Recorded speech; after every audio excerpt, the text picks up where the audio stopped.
So today I'll be talking about GBS, that is the Guillain-Barré syndrome. So you must have heard about the GBS outbreak in Maharashtra. So what are the signs and symptoms and how it gets triggered? It's very important to know the manifestation so that we can diagnose it early as possible. So it's basically an acute, a paralytic polyneuropathy disease. It's an autoimmune disorder.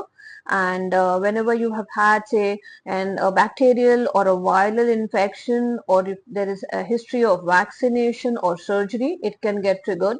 So a bacterial stomach infection, stomach upset, which is caused by Campylobacter jejuni, and it leads to a lot of cramps, pain, loose motion, or viral infection which is caused by Epstein-Barr, COVID.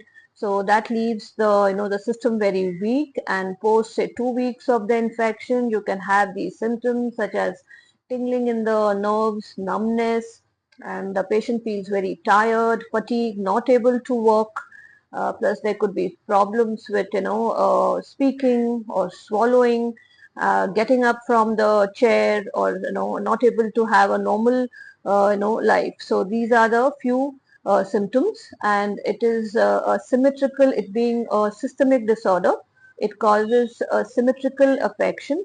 Plus, it causes ascending paralysis, that it affects the feet and it spreads to the limbs and to the upper part of the body.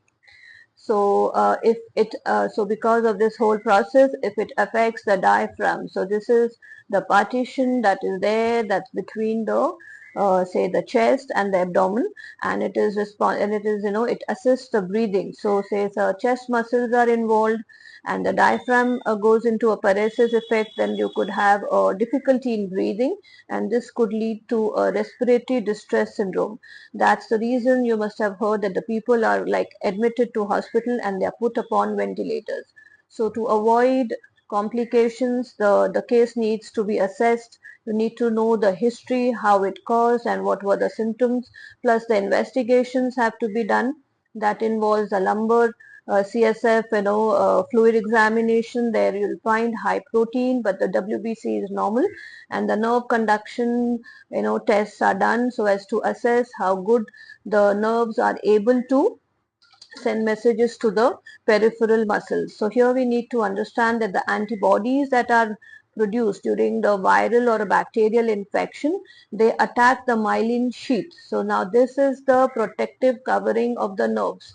It facilitates the easy transmission of messages from the brain to the muscles. So this myelin sheath is damaged. So because of that, we have all symptoms which are related to say muscle weakness and nerve problem.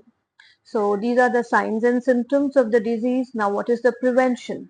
So the stomach infections are basically caused by eating food outside. If you are having basically meals say in the restaurant, or there's a food is not cooked well, or the raw vegetables, it could be infected with the bacteria. This can trigger this problem. So it's very important to maintain good immunity and hygiene levels. So this is all about GBS.